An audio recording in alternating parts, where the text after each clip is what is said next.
नमस्कार दोस्तों। जो नई पीढ़ी है उसको शायद इस बात की जानकारी ना हो कि जब 1947 में विभाजन हुआ था, भारत और पाकिस्तान दो अलग-अलग देश बने थे। तब पाकिस्तान दो हिस्सों में था, एक पूर्वी पाकिस्तान और एक पश्चिमी पाकिस्तान।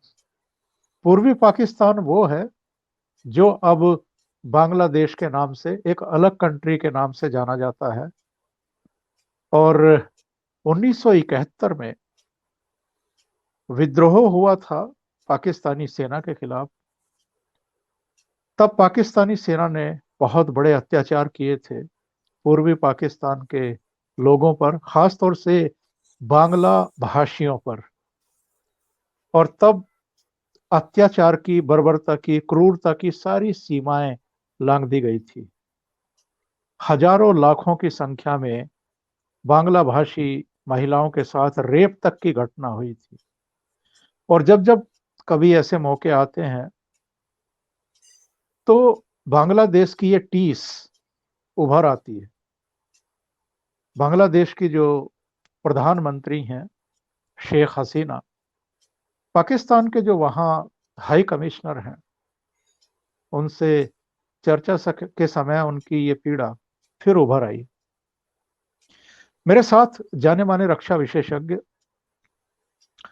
भारतीय आर्मी की 37 वर्ष तक सेवा देने वाले और घाटी में भी, पूर्वोत्तर में भी और लद्दाख में भी तैनात रहे, बहुत सारे मिशन में बेहद कामयाबी के साथ उनको पूरा करने वाले और टेरिटोरियल आर्मी के पूर्व chief major general A.K. Siwach साहब जुड़े हुए हैं।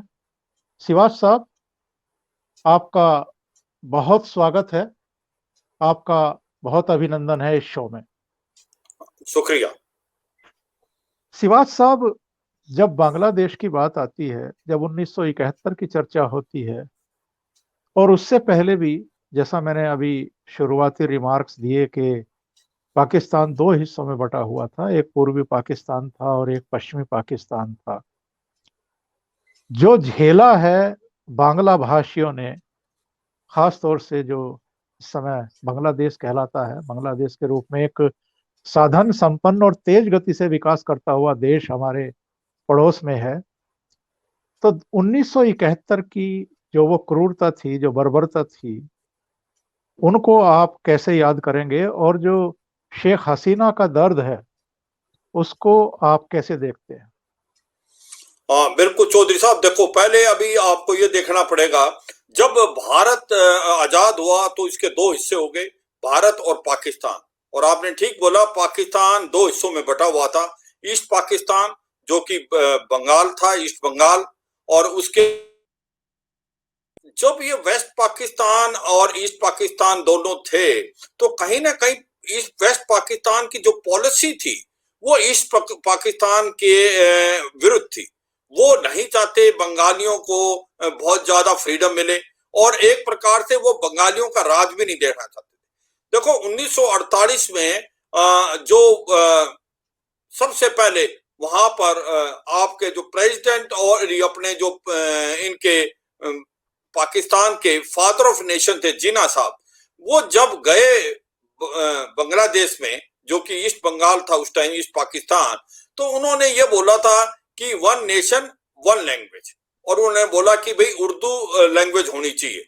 और इसका बहुत बड़ा विरोध किया था बंगालीज ने, अपना जो ईस्ट बंगाल के थे, और उन्होंने कहा था कि हमारी तो मूल भाषा ही बंगाली है, हम इसको नहीं छोड़ सकते, अगर आप ऐसा करेंगे तो एक प्रकार से विद्रोह होगा।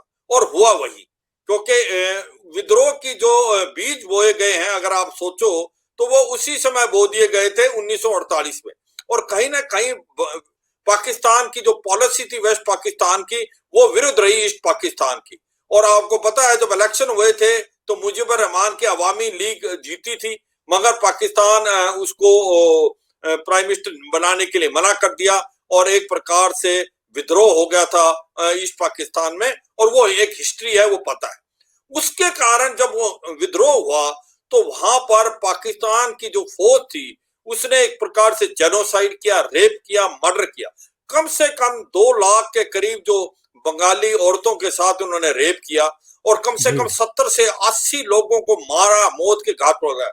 और काफी 1-2 करोड़ के लोग भाग के बांग्लादेश से, जो पहले बांग्लादेश अभी है ईस्ट बंगाल से, वो भारत के अंदर शरण ली उन्होंने और एक प्रकार से मारा मारी की स्थिति होगी थी। और उस समय फिर भारत ने हेल्प की, जो आपकी इनकी आपस में जो लड़ाई थी और उसके अंदर एक प्रकार ने भारत और फिर पाकिस्तान का युद्ध हुआ। और जब युद्ध हुआ तो उसके अंदर भारत ने 17 दिन में ही पाकिस्तान को पिछाड़ दिया और बांग्लादेश है जो एक प्रकार से इसका जन्म हुआ 1971 में दिसंबर में। और उसके बाद पाकिस्तान के 2 हिस्से हो गए और ईस्ट पाकिस्तान जो था वो बांग्लादेश बन गया और फिर वेस्ट पाकिस्तान पाकिस्तान बन गया। तो ये एक प्रकार से जब से ये पैदा हुआ है बांग्लादेश, वो काफी मिटाव था उनका पाकिस्तान के विरुद्ध, क्योंकि जिस प्रकार से उन्होंने एट्रोसिटीज की, जिस प्रकार से रेप किया, मर्डर किया, वो बांग्लादेश की जो बांग्लादेशी हैं वो भूल नहीं पाए और इनके जो रिलेशन थे आज तक भी अच्छे नहीं हो पाए हैं। और कहीं ना कहीं वो खटास है और हर दम यही सोच विचार किया है जो बांग्लादेश के अंदर आपकी एस्टेब्लिशमेंट आई है कि पाकिस्तान को ऑफिशियली एक प्रकार से माफी मांगनी चाहिए जो जेनोसाइड और रेप और मर्डर हुए हैं 1971 में। और ये कहीं ना कहीं इसकी जो डिमांड होती रही है, मगर आज तक पाकिस्तान ने वो नहीं किया है। और पाकिस्तान और बांग्लादेश के यूं तो डिप्लोमेटिक रिलेशन हैं, मगर उसमें जो जिस प्रकार से गर्मता नरमता आनी चाहिए वो आज तक आई नहीं। शिवाज साहब, दोबारा हम वापस लौटेंगे बांग्लादेश पर, लेकिन जो कुछ इन्होंने 71 में या 71 से पहले वहां पर जुल्म किए पाकिस्तानी सेना ने, वैसे ही हालात तो अब बलूचिस्तान में हैं और करीब करीब उसी तरह के अत्याचार बलूचिस्तान में भी पाक पंजाब सेना, जो जिसको सही लैंग्वेज अगर कही जाए, जिसमें पंजाबी सबसे ज्यादा इस तरह के अपराध करते रहे हैं, इस तरह का दमन करते रहे हैं, इस तरह की क्रूरता करते रहे हैं, बलूचिस्तान में भी वही हो रहा है। पाक अधिकृत कश्मीर में भी जब आवाजें उठती हैं तो वहां भी उनका दमन किया जाता है। अब तो गिलगिट और बाल्टिस्तान में जब ये इलेक्शन कराने का ढोंग किया गया है तो वहां भी इनके खिलाफ प्रदर्शन हुए हैं। सिंध में यही हाल है, तो सिंध में भी जब जब लोग प्रदर्शन करते हैं, सिर उठाते हैं, आवाजें उठाते हैं, तो वहां भी चाहे रेंजर हो पाकिस्तान के, चाहे सेना हो, उसके ऐसे ही जुल्म देखने को मिलते हैं। और बिल्कुल ठीक बोला आपने, बिल्कुल ऐसी स्थिति है जिस प्रकार से मुक्ति बहानी पैदा हुई थी बांग्लादेश के अंदर और वो लड़ी थी पाकिस्तान की आर्मी के साथ और उसकी मदद भारत की फौज ने की थी। कुछ एक ऐसा ही हो रहा है अभी पाकिस्तान में। और पाकिस्तान में अभी एक ही जगह में नहीं, प्रोविंस में, और वो 3-4 प्रोविंस में है, इसमें कोई शक और सवाल नहीं। आपने ठीक बोला कि बलूचिस्तान जो था, एक बड़ी विडंबना है कि बलूचिस्तान भारत के साथ मिलना चाहता था और उसको मगर भारत उसको मिला नहीं पाया क्योंकि सोचा कि बहुत दूर है। और इसलिए जो फ्रंटियर गांधी जिसको बोलते हैं, उन्होंने बहुत ही साफ सुथरे शब्दों में बता दिया था कि वो महात्मा गांधी के बड़े नजदीक थे। वो चाहते थे कि जिस प्रकार से भारत है हम उससे मिले, क्योंकि उनका और हमारा लगाव था। मगर वो इंडिपेंडेंट रहे और 1948 में पाकिस्तान ने उसको हड़प लिया। और उसके बाद जब भी है पाकिस्तान ने इनको सेकंड क्लास सिटीजन माना है, इनके रिसोर्सेज को एक्सप्लॉइट किया है, उन लोगों को एक प्रकार से ह्यूमन राइट वायलेशन की है, उनकी औरतों को रेप किया है। बहुत बच्चे जो हैं और जवान लड़के वो गायब हो गए हैं, कम से कम 3 से 4 लाख। और आज जो चाइना पाकिस्तान इकोनॉमिक कॉरिडोर बना है वो एक प्रकार से एक्सप्लॉइट कर रहा है रिसोर्सेज, और ये चीन अभी उसको ले जाएगा और ये ग्वादार भी बलूचिस्तान में। इसी तरीके से जैसे मुक्ति बहानी लड़ी थी, इसी प्रकार से बलूचिस्तान लिबरेशन आर्मी भी कुछ उसी तरफ से लड़ रही है। और ये मुझे लगता है कि आने वाले समय में और ये बहुत ही और भारत इसके लिए मदद देगा, डिप्लोमेटिकली, पॉलिटिकल, इकोनॉमिकली जो दे सकता है और देनी चाहिए, क्योंकि बलूचिस्तान के अंदर एक प्रकार से ऐसी स्थिति है। देखो अभी मरवान नवाज जब वहां गए थे, उसने खुद माना, वैसे तो ऑपोजिशन में है, उसके फादर प्राइम मिनिस्टर रह चुके हैं 3 बार, उन्होंने माना हमें पता है कि यहाँ से बहुत लड़के जो है गायब हो जाते हैं और उसको जो सिक्योरिटी फोर्सेस गायब कर देती है, पाकिस्तान आर्मी एट्रोसिटी करती है। तो ये सच्चाई है कि आज की तारीख में बलूचिस्तान से आवाज उठ रही है और इसको बलूचिस्तान लिबरेशन आर्मी जिस प्रकार से मुक्ति बहानी लेके ही नहीं, क्या हो रहा है गिलगिट बाल्टिस्तान में, वहां पर भी तो एक प्रकार रिसोर्सेज को एक्सप्लॉइट किया जा रहा है।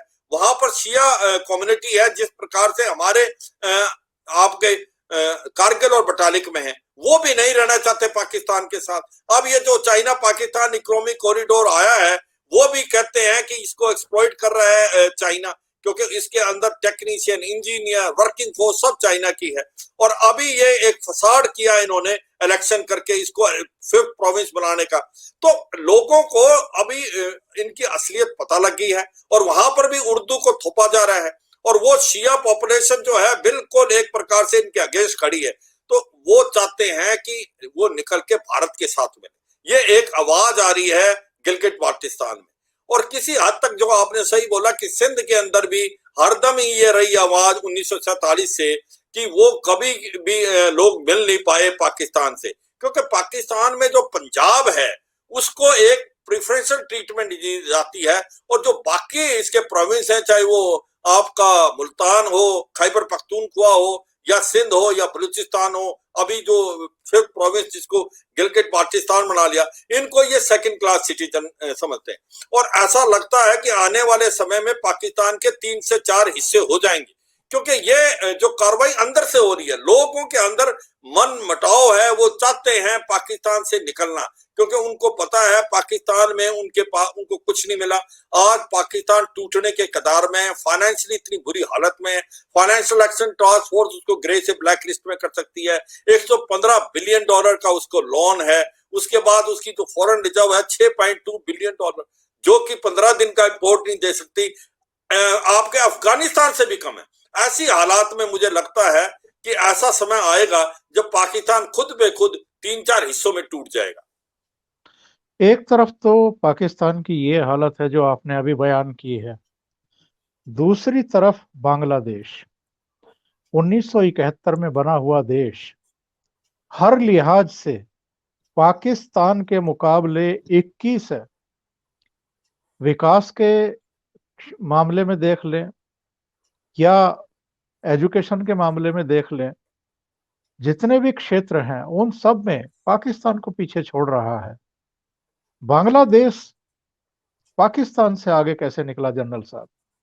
देखो ये तो एक बहुत ही आपका ऐसा टॉपिक है जिसके ऊपर बहुत अच्छा एनालिसिस हो सकता है। देखो किस प्रकार से बांग्लादेश ने बैंकिंग में, हेल्थ में और एजुकेशन में पाकिस्तान को नहीं, किसी हद तक भारत को भी पीछे छोड़ दिया, और ये बात सच्चाई है। आज आप देखो जो इनके पास जो ये मैन्युफैक्चर कर रहे हैं आपके टेक्सटाइल, आपको मेड इन बांग्लादेश मिलेगा पूरे वर्ल्ड में, वो कहीं ना कहीं भारत से आगे निकल गए। और ये सच्चाई है, ये एक प्रकार सीखना चाहिए कि पाकिस्तान की आज इकोनॉमी फास्टेस्ट ग्रोइंग इकोनॉमी है साउथ एशिया में।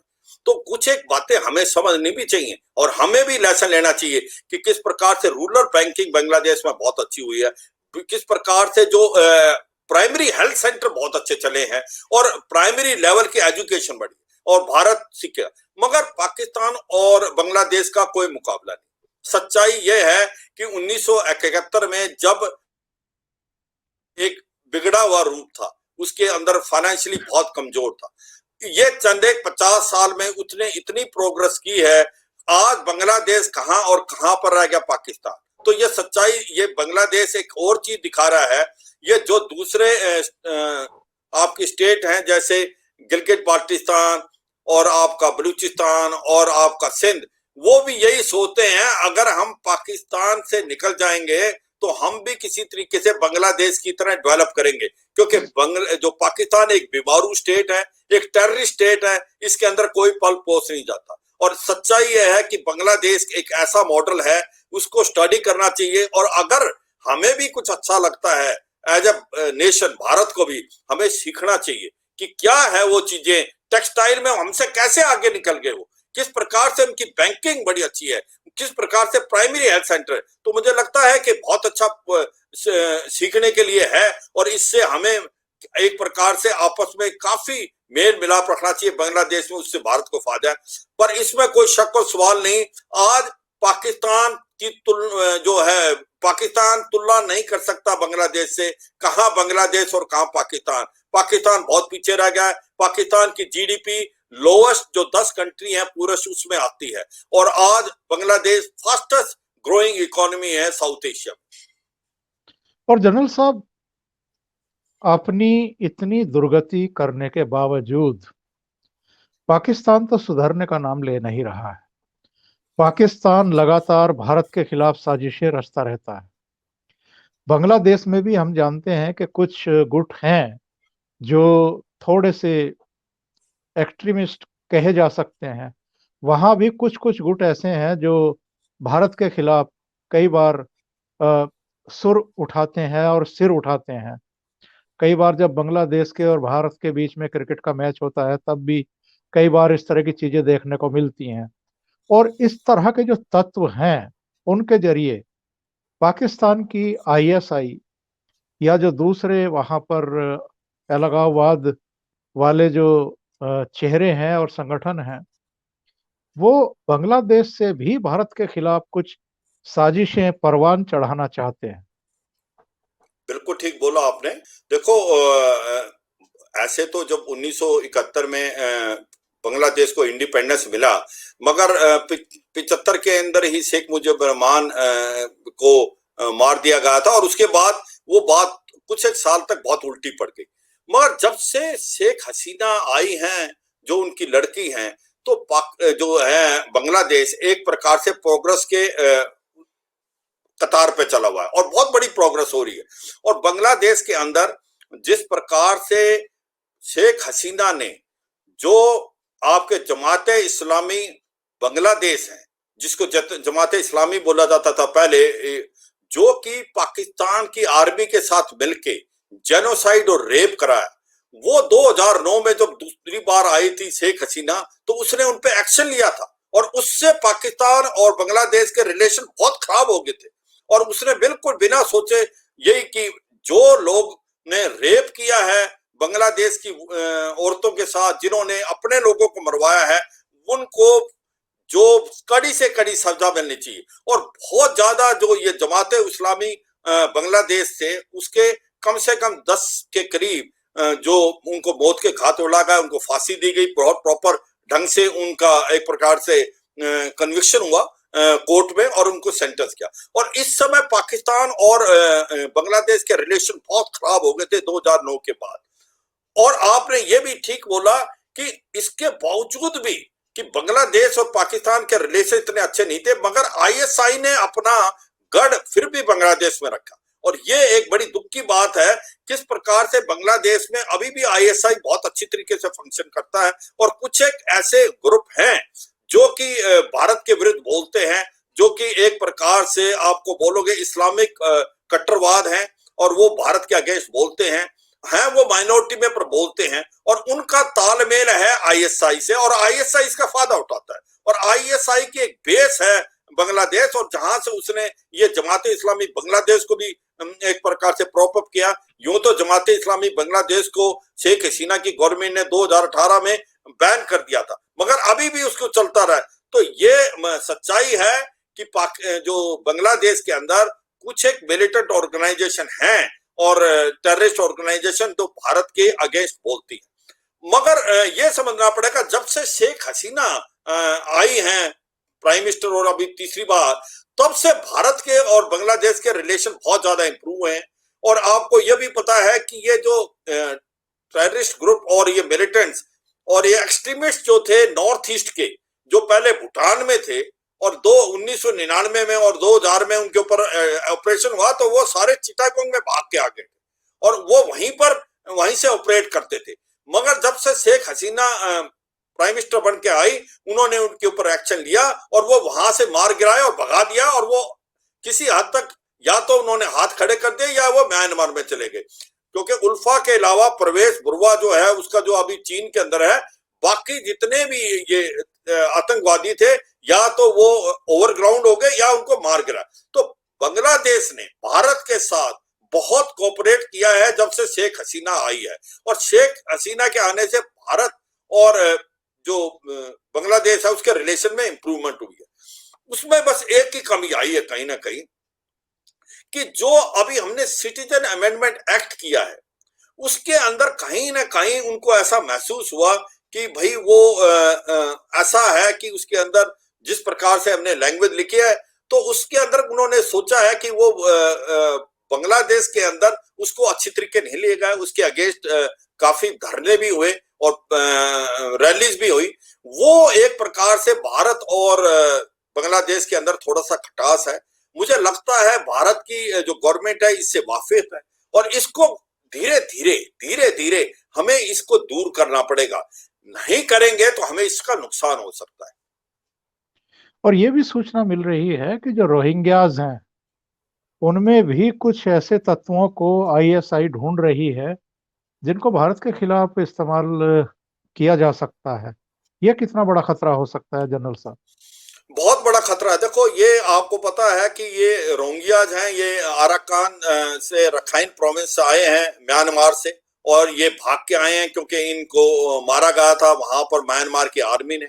और ये पहले 8 लाख के करीब आए थे, अब ये 10 लाख हो गए। और बांग्लादेश ने एक बात माननी पड़ेगी, इनको एक ऐसे ढंग से रखा गया है कि ये बांग्लादेश के अंदर ना जा पाए, कॉक्स बाजार में रखा गया है, और वहां से ये उनको खाना पीना सब दिया जा रहा है। और अभी इनको सोचा जा रहा है कि एक आइलैंड है वहां डेवलप करके इसको शिफ्ट किया जाए। मगर इसका खतरा बहुत है, बांग्लादेश को भी सिक्योरिटी का और भारत को ज्यादा है। वो इसलिए क्योंकि बांग्लादेश ने तो एक प्रकार से उसको फैंस फूंस करके इनको रखा हुआ है, मगर हमारे पास पहले ही 40 से 50 हजार रोहिंग्या हैं, और जिनके ऊपर आईएसआई की नजर है उनको वो रेडिकलाइज करने की कोशिश कर रही है, और किसी हद तक कुछ हुए भी हैं। और ये जो आईएसआई है, इसके जो रोहिंग्या के कोक्स बाजार के अंदर इनके कैंप हैं, वहां पर भी ये एक प्रकार से एंटर कर गई है और इनको रेडिकलाइज करने की कोशिश कर रही है, और उसके बाद उसको भारत की तरफ भेजने की कोशिश है। ये अलग बात है कि क्योंकि भारत और बांग्लादेश के अंदर अभी फेंस है, मगर आपको पता है फिर भी इसके अंदर इन्फिल्ट्रेशन हो जाती है, थोड़ी बहुत पोरस है, और ये एक बहुत बड़ा खतरा है सिक्योरिटी पॉइंट ऑफ व्यू से। तो इसीलिए भारत कह रहा है कि ये जल्दी से जल्दी रोहिंग्या हैं ये वापस म्यांमार जाने चाहिए, और इसके लिए भारत पूरी कोशिश कर रहा है म्यांमार की गवर्नमेंट से मिलके। रखाइन प्रोविंस में भारत ने काफी डेवलपमेंट करके वहां पर हाउस भी बनाए हैं, कम से कम 10,000 घर बनाए हैं, और वो ये चाहती है कि ये वापस जाए, और बांग्लादेश भी चाहता है। तो भारत बांग्लादेश और म्यांमार के साथ कोऑपरेट करके रोहिंग्यास को जल्दी से जल्दी म्यांमार भेजना चाहता है। अगर म्यांमार नहीं जाते हैं और ये रहते हैं बांग्लादेश में, तो आईएसआई की नजरें उनके ऊपर है। आईएसआई इनको रेडिकलाइज कर सकती है कुछ रोहिंग्यास को, क्योंकि ये नीडी आदमी है, और इसको भारत के विरुद्ध यूज कर सकती है। तो ये हमें खतरा बहुत बड़ा मंडरा रहा है, और इसका हमें ध्यान देना पड़ेगा। और जनरल साहब, आखिर में जिस तरीके से चीन श्रीलंका में इन्वेस्टमेंट कर रहा है, वहाँ बहुत सामरिक महत्व का हम्बन-टोटा को उसने एक तरीके से अपनी गिरफ्त में ले ही लिया है। नेपाल में जो उसकी योजनाएं, परियोजनाएं, साजिश और तमाम तरह की चीजें हैं वो चली रही हैं। बांग्लादेश में भी वो इन्वेस्टमेंट कर रहा है, और बांग्लादेश को भी वो कहीं ना कहीं अपने चंगुल में फंसाने की साजिशें रच रहा है।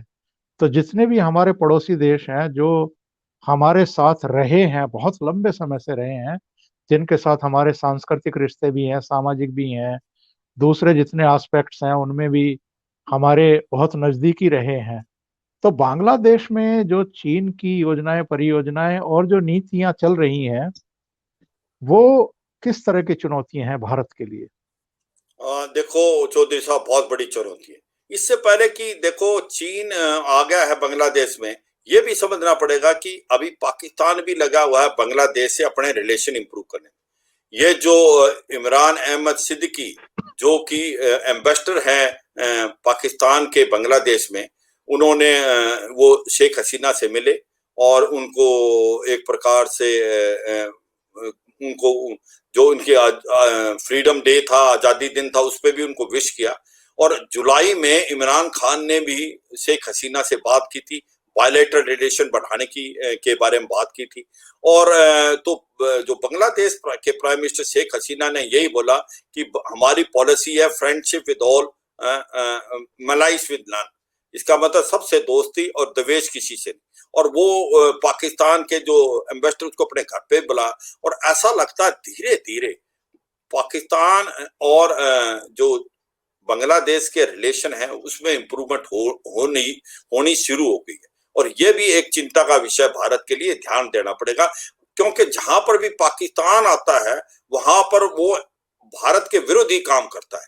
और ये दो तीन बातों से हुई है जो आपने ठीक बोला कि जिस प्रकार से जो चीन आया है बांग्लादेश में, क्योंकि बांग्लादेश बेल्ट रोड इनिशिएटिव का भी हिस्सा है और चीन बहुत ही के पास डीप पॉकेट्स हैं, उसने सड़कें भी बना रहा है, रेलवे ट्रैक भी बनाया है, और चिटागोंग का आपको पता पोर्ट जो है ये चीन ने बनाया है। अभी 2 सबमरीन भी चीन ने दी हैं बांग्लादेश को, जो कि भारत ने काफी उसके ऊपर नाराजगी भी की। मगर जो चीन है पूरी तरह बांग्लादेश में आया, जिस प्रकार से वो म्यांमार में आया, श्रीलंका में आया और किसी हद तक वो नेपाल में आ गया है। तो बांग्लादेश के आने से चीन के तो 2 बातें हो रही हैं। एक तो हमें घबराहट है क्योंकि चीन के अंदर उसने चिटागोंग पोर्ट भी ले लिया, उसको वो मिलिट्री पोर्ट भी यूज कर सकता है। और दूसरा जो है कि भारत का एक डर है कि इस सी के अंदर आ जाता है, अरेबियन सी में और बे ऑफ बंगाल में, तो ये एक खतरा है। और दूसरी बात क्या हो रही है, चीन के आने से बांग्लादेश में, चीन के कहने पे बांग्लादेश पाकिस्तान की तरफ दोस्ती का हाथ भी बढ़ा रहा है। और ये भी एक वजह है कि जो रिलेशन थोड़े से इनके अंदर जो खटाव था, बहुत ज्यादा बड़ा खटाव, स्पेशली शेख मुजीबुर रहमान के बाद शेख हसीना जो उसकी लड़की आई है उसकी गवर्नमेंट में, उसमें थोड़ा सा अभी लगता है कि कुछ चेंज हो रहा है। और वो चेंज हो रहा है, उसकी 2-3 वजह हैं। एक तो वजह है कि खुद इमरान खान ने बात की और ये चाहते हैं हमारे रिलेशन ठीक हो। इनका जो आपस का ट्रेड है 500 मिलियन डॉलर का है, उसमें काफी फर्क हो सकता है और आज की तारीख में बांग्लादेश काफी कुछ दे सकता है, तो वो भी है। मगर जो सबसे इंपॉर्टेंट चीज है चाइना फैक्टर। चाइना के आने से आज बांग्लादेश चीन की सुनता है और चीन एक प्रकार से उसको डेप्थ ट्रैप में भी डाल सकता है कि जिस प्रकार से उसने डीप पॉकेट से इन्वेस्टमेंट की है बांग्लादेश में। ये एक हमारे लिए खतरे का विषय है। और चीन के कहने से पाकिस्तान और जो बांग्लादेश के रिलेशन में भी थोड़ा सा फर्क आ रहा है, वो भारत के लिए ठीक नहीं है। भारत को अपनी नीति चेंज करनी चाहिए।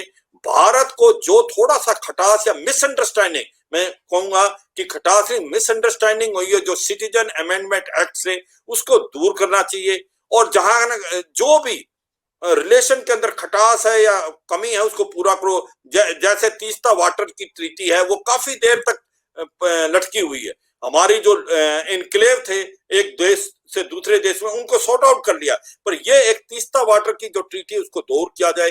भारत और बांग्लादेश के रिलेशन में इंप्रूवमेंट होनी चाहिए, क्योंकि भारत के लिए बांग्लादेश एक बहुत इंपॉर्टेंट नेबर है और भारत जो है उसमें काफी इन्वेस्टमेंट कर सकता है। अगर बांग्लादेश भारत को कनेक्टिविटी देता है तो याद रखो हमारा जो कनेक्टिविटी नॉर्थ ईस्ट स्टेट से कम 500 से 600 किलोमीटर का रास्ता कट जाता है, और स्टेट जैसे कि 1947 से पहले थी। और वो तभी होगा क्योंकि भारत और बांग्लादेश के जो रिलेशन है वो एक प्रकार से और अच्छे हों, और उसमें स्कोप है। भारत को और पहल करनी पड़ेगी। अभी हमारे फाइनेंस सेक्रेटरी गए थे, मगर जिस प्रकार से थोड़ा सा खटास आ गया है, मुझे लगता है उसको दूर करना चाहिए। कोई मिसअंडरस्टैंडिंग है उसको भी खत्म करना चाहिए। और हमें ध्यान देना चाहिए कि भाई चीन पूरी जोरों से बांग्लादेश में आ रहा है, और कहीं ना कहीं बांग्लादेश और एक प्रकार से पाकिस्तान की भी रिलेशन में जो थॉ है वो होता हुआ नजर आ रहा है। बहुत बहुत धन्यवाद जनरल साहब, आपने बहुत महत्वपूर्ण जानकारियां हमारे दर्शकों को दी हैं। बहुत बहुत धन्यवाद आपका। थैंक यू चौधरी साहब, धन्यवाद। जय हिंद। जय हिंद सर।